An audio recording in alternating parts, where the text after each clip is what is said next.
गुनाहों का शहर सदूम और कौम लूत का दर्दनाक अंजाम।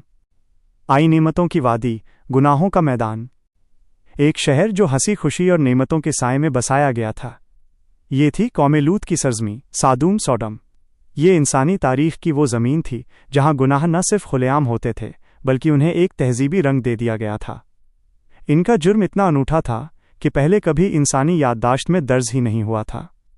अल्लाह ने इस कौम को हर नेमत से नवाजा था। जॉर्डन और फ़िलिस्तीन के बीच वाक़े सदूम और गुमोरा में से सदूम की ज़मीन चश्मों और बागों से भरी थी। फसलें भरपूर थीं, पानी मीठा था और खजूरों के गुच्छे नरम थे। मगर अफसोस, ज़मीन की मिठास के उलट इनके दिल धीरे धीरे सख्ती में ढलने लगे। शुरुआत में गुनाह फ़र्द व्यक्तिगत तक सीमित थे, पर जल्द ही सरदार मुस्कुराकर बोले, ये नया रास्ता है, इसमें मज़ा है। और फिर ये शौक़ आदत और रवैया बन गया। गुनाह छुपकर नहीं बल्कि खुली बैठकों में ऐलानियाँ होने लगे। 2. अल्लाह का पैगाम और नबी का इम्तिहान। दूर बाबुल में अल्लाह के नबी हज़रत इब्राहीम अलैहिस्सलाम और उनके भतीजे हज़रत लूत अलैहिस्सलाम लोगों तक अल्लाह का पैगाम पहुँचाते रहे। फिर अल्लाह के हुक्म से वो हिजरत कर गए। कुरान कहता है कि अल्लाह उन्हें और लूत अलैहिस्सलाम को उस ज़मीन की तरफ बचाकर ले गए जिसमें हमने सारी दुनिया के लिए बरकत रखी है, मुराद शाम का इलाका। इब्राहीम अलैहिस्सलाम एक शहर में रुके और लूत अलैहिस्सलाम को सादूम की तरफ नबी बनाकर भेजा गया। जब हज़रत लूत अलैहिस्सलाम सदूम में दाखिल हुए तो तिजारत ऊंचे मकान और बाजारों की खुशबू नेमतों की गवाही दे रही थी। मगर जल्द ही उनके चेहरे से मुस्कुराहट मिट गई। गुनाह मर्द औरतों से दूर होकर मर्दों में ही मायल हो गए थे। ये वो फेल था जो इससे पहले किसी कौम ने नहीं किया था। बेहयाई, ये बुराई सिर्फ छुपकर नहीं, खुलेआम अंजाम दी जाती थी। गलियों में फहाशी, दरवाज़ा बंद करके शराबनोशी और रास्तों पर मुसाफिरों के साथ बदसलूकी एक मामूल बन चुका था। अना घमंड, सदूम के लोग मुसाफिरों का माल लूटते थे, उनके साथ गलत काम करते थे और इन हरकतों पर फ़ख्र महसूस करते थे। हज़रत लूत अलैहिस्सलाम रोज़ इन्हीं गलियों और बाज़ारों में खड़े होकर एक ही सदा बुलंद करते रहे, ऐ मेरी कौम, अल्लाह से डरो, ये अमल फितरत के ख़िलाफ़ है, इस रास्ते को छोड़ दो। जवाब में वही चेहरे, वही तंज, वही घमंड। भलाई हमारे शहर की गलियों में बहती है, हमने किसी नबी से नहीं मांगी। और फिर ताना मारकर कहा, ले आओ वो अजाब जिससे डराते हो। कौम का जवाब था, ये जिस्म हमारा है, इस पर हमारा इख्तियार है, हमें कोई नहीं रोक सकता। 3. अल्लाह का फ़ैसला और अजाब की शुरुआत।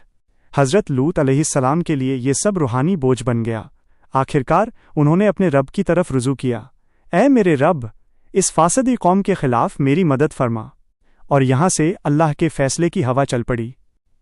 एक रोज़ अल्लाह के फ़रिश्ते इंसानी सूरत में हज़रत इब्राहीम अलैहिस्सलाम के पास मेहमान बनकर आए। जब हज़रत इब्राहीम अलैहिस्सलाम ने उनके खाना न खाने पर फ़िक्र ज़ाहिर की तो फ़रिश्तों ने फरमाया, घबराइए नहीं, हम अल्लाह के फ़रिश्ते हैं। उन्होंने हज़रत इब्राहीम अलैहिस्सलाम को हज़रत इसहाक़ अलैहिस्सलाम की पैदाइश की खुशखबरी दी। फिर उन्होंने अगला फ़ैसला सुनाया, हम अब एक ऐसी बस्ती की तरफ जा रहे हैं जो हद से ज़्यादा फ़साद और बेहयाई में डूब चुकी है। हम लूत अलैहिस्सलाम की कौम को तबाह करने भेजे गए हैं। हज़रत इब्राहीम अलैहिस्सलाम की शफ़क़त पर फ़रिश्तों ने बताया कि हिदायत की मोहलत पूरी हो चुकी है। फ़रिश्ते अब हज़रत लूत अलैहिस्सलाम के घर मेहमान बनकर पहुँचे। जैसे ही शहर में ये खबर फैली, लोग चीखते हुए दरवाज़ों पर जमा हो गए, दरवाज़ा खोलो, मेहमानों का इस्तक़बाल हम खुद करेंगे। हज़रत लूत अलैहिस्सलाम की हर नसीहत का जवाब गुस्सा और तंज था।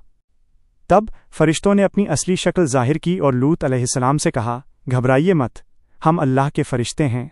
आप अपनी बीवी को छोड़कर अपने घरवालों को लेकर रात के अंधेरों में यहाँ से निकल जाइए और पीछे मुड़कर बिल्कुल मत देखना, क्योंकि सुबह होते ही हम इस कौम को तबाह कर देंगे।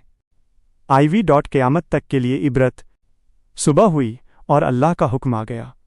जिस सरज़मीन से रहमत वाले निकल गए, वहीं से अजाब का पहला सुर बुलंद हुआ। 1. ज़मीन लरज़ने लगी, घर पलटने लगे। 2. आसमान से निशानदार पत्थर गिरने लगे। हर पत्थर अपना पता, अपना निशाना, अपना मुजरिम लेकर आया था। 3. कुछ रिवायतों के मुताबिक अल्लाह ने उस बस्ती को ज़मीन के सीने से ऊपर उठाकर पलट दिया।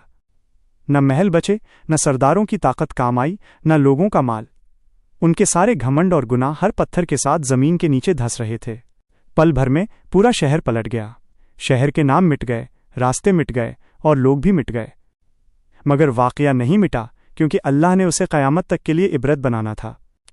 یہ کہانی ہمیں سکھاتی ہے کہ اللہ کی دی ہوئی فطرت کو روندنا اور گناہ کو اپنی تہذیب بنانا کتنا خطرناک ہو سکتا ہے۔ نعمتیں آزمائش ہوتی ہیں۔ آپ قوم لوط سے کیا سبق لیتے ہیں؟ کیا آپ چاہیں گے کہ میں اس واقعے سے جڑے قرآن کی آیات یا حضرت ابراہیم علیہ السلام کی مہمان نوازی کے بارے میں اور بتاؤں؟